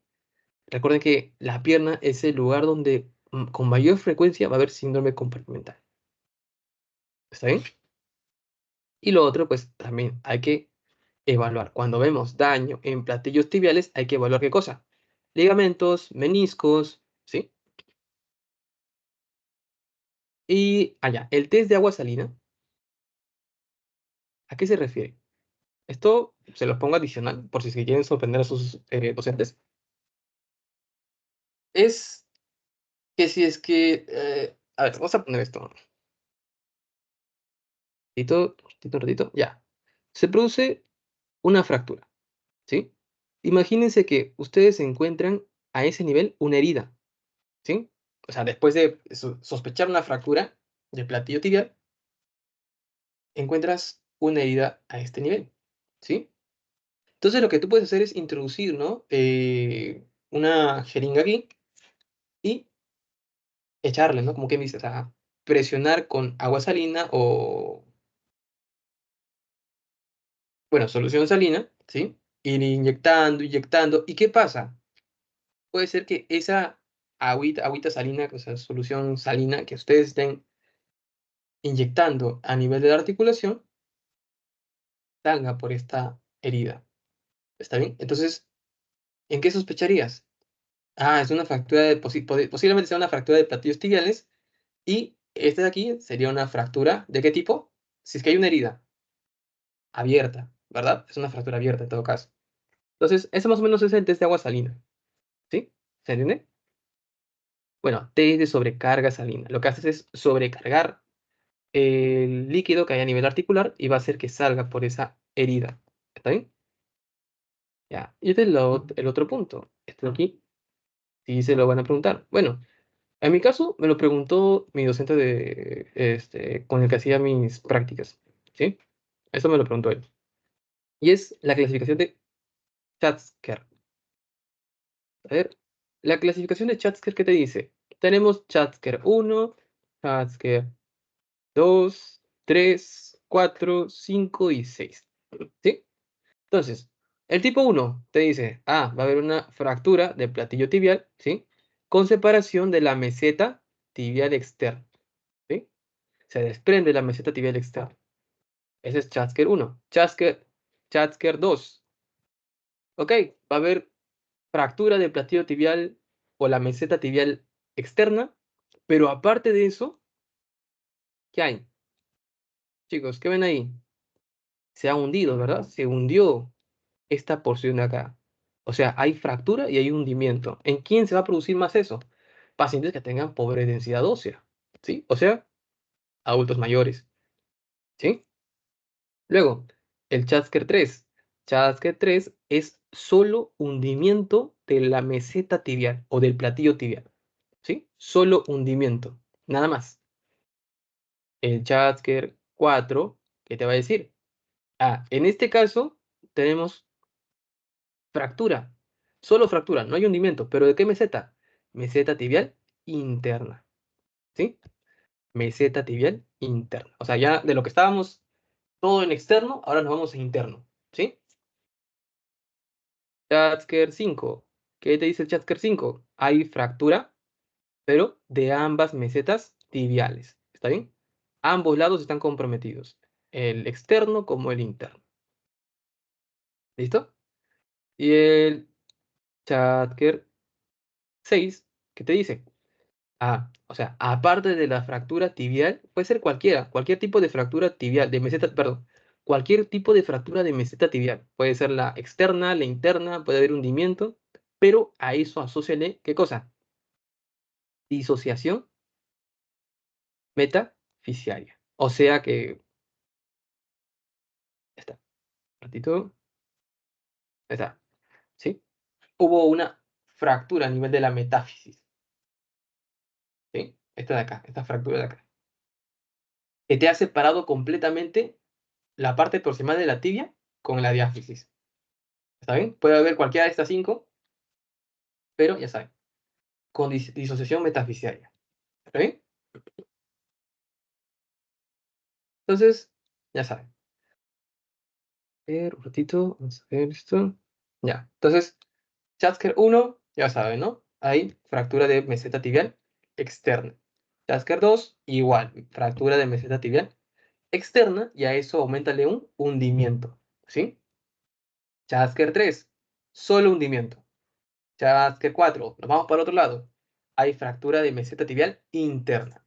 Chasker 5, fractura de ambas mesetas tibiales. Chasker 3, cualquiera de las cinco anteriores, pero agrégale disociación metáfiso diafisiaria. O sea que prácticamente se ha fracturado y se ha separado la epífisis de la diáfisis. ¿Sí? Nada más. ¿Ya? Aquí pueden encontrar justo al costadito, este de acá es del manual CECOT, por eso les recomiendo mucho el manual CECOT. Tiene estos cuadritos y de ese lado pueden encontrar la población en la que más va a afectar, ¿sí? Población al que más va a ser afectada. Por lo general, cuando hay hundimiento, estos dos son en adultos mayores. Ya vieron que adultos mayores se fracturan con gran facilidad, ¿no? O sea, estas de aquí, incluyendo el tipo 1, ¿sí? Tipo 1, tipo 2 y tipo 3 son de baja energía, ¿sí? Tipo 1, tipo 2 y tipo 3. El tipo 4, 5 y 6 son de alta energía. ¿De acá? Alta energía. ¿Listo? Está bien. Ahora, el tratamiento quirúrgico, aquí sencillo. Ya no voy a abundar tanto, pero fíjense. Esta es la famosa placa Intec de la que les hablé, ¿sí? Y esta es la placa NL. Yo les hablé de los tornillos acanalados, ¿verdad? Los tornillos acanalados son estos tornillos de acá, que si se dan cuenta, en su interior es hueco. ¿Por qué? Porque primero lo que tienen que hacer es meter una guía, que vendría a ser ese clavito bien delgadito que está en el centro, ¿sí? Primero meten ese clavo en el huesito. Una vez que ya saben dónde está ese clavo, dicen, ok, está en posición. Lo que hacen es, a través de ese clavo, introducir, ¿qué cosa? El tornillo, ¿sí? O sea, prácticamente, o sea, como dice su nombre, ¿no? Clavo guía o alambre guía.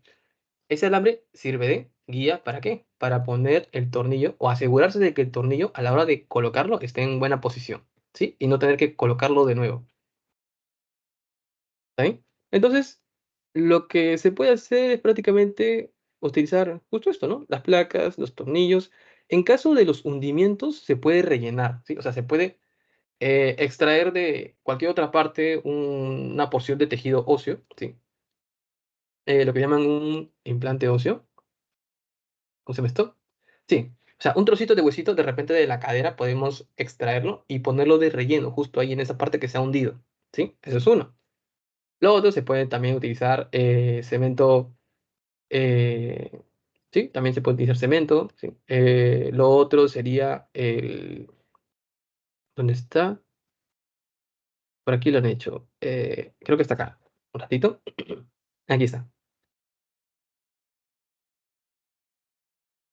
Bien, por ejemplo, aquí se ha puesto una plaquita de este lado, se ha puesto el tornillo y encima del tornillito se ha fijado ¿qué cosa? Esa porción del huesito que se había hundido, ¿sí? Al estar el tornillito ahí, ese huesito ya no se va a hundir más, no se va a seguir hundiendo, ¿está bien? Entonces, cositas que hay que considerar a la hora de una fractura de meseta tibial. Primero, si la fractura es expuesta, ¿sí? Recuerden que fracturas expuestas tienen gran probabilidad de infectarse, ¿está bien? Lo otro, el síndrome compartimental, que es muy frecuente en fracturas tibiales en general y también en fracturas de mesetas tibiales, si hay lesión tanto vascular como neurológica, ¿sí? Recuerden, detrás de la tibia, de la epífisis proximal de la tibia, ¿qué hay? Arteria poplitea, vena poplitea, nervio tibial, ¿está bien? Y cualquier lesión en cualquiera de esas tres estructuras puede tener consecuencias graves. Por ejemplo, si se lesiona la arteria poplitea, pues va a haber sangrado, ¿no? Obviamente. Entonces, ¿cómo puedes tú detectar ese sangrado? De repente puedes realizar arterio, una arteriografía, ¿sí? Luego tenemos la parte, ya, ¿y cómo evalúas la función neurológica? Sencillo, eh, con un lapicerito, lo que puedes hacer es pasarle por encima del piecito del paciente y preguntarle, ¿no? Si la sensibilidad es igual en ambos pies, ¿sí? Lo otro que podrías pedirle es que mueva el pie, que estire los dedos, que contraiga los dedos, ¿sí? Puedes pedirle eso para evaluar función neurológica. Lo otro, recuerden sobre las fracturas desplazadas, ¿no? Estamos hablando de fracturas de meseta tibial y la meseta tibial articula ¿con quién? Con los cóndilos femorales. Entonces, ¿qué hacemos ahí? Sí o sí, tiene que estar reducida anatómicamente. O sea, como si nunca se hubiese fracturado, ¿verdad? ¿Para qué? Para evitar la artrosis post-fractura. Entonces, ya saben, fracturas desplazadas, sí o sí hay que reducir anatómicamente. ¿Está bien? Cuando consideramos que una fractura articular está desplazada, cuando el desplazamiento es mayor a 2 milímetros. ¿Está bien? Aquí está, 2 milímetros. Esto eliminen ya la parte de 5 milímetros, borran. ¿Sí? Eso no. Y ya. Fracturas bicondilias, desplazadas, igualito. ¿Sí? Los cóndilos son lo que, o sea, los platillos son parte de la tibia, ¿sí? Pero la parte superior, lo que está en el fémur, vendría a ser los cóndilos femorales, ¿sí? También hay que considerar, cuando hay fracturas de platillo tibial, también hay que considerar posibles fracturas a nivel de los cóndilos. ¿Está bien? Y siempre evaluar la inestabilidad ligamentaria, tanto de los ligamentos cruzados como de los ligamentos colaterales. ¿Está bien? Los ligamentos colaterales son estos. Ojalá estén. No están. Ya, sí están. Fíjense, fíjense.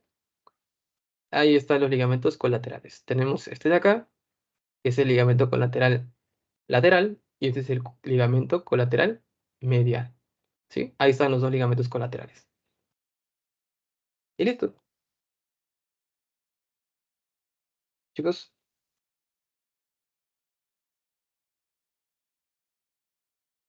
hemos revisado entonces el día de hoy fractura de pelvis, la parte de luxación de cadera, fractura de cadera y por último la fractura de mesetas tibiales. ¿Sí? Meseta tibial vendría a ser lo mismo que, ¿cómo se llama? Platillos tibiales. ¿Está bien? No se olviden de eso.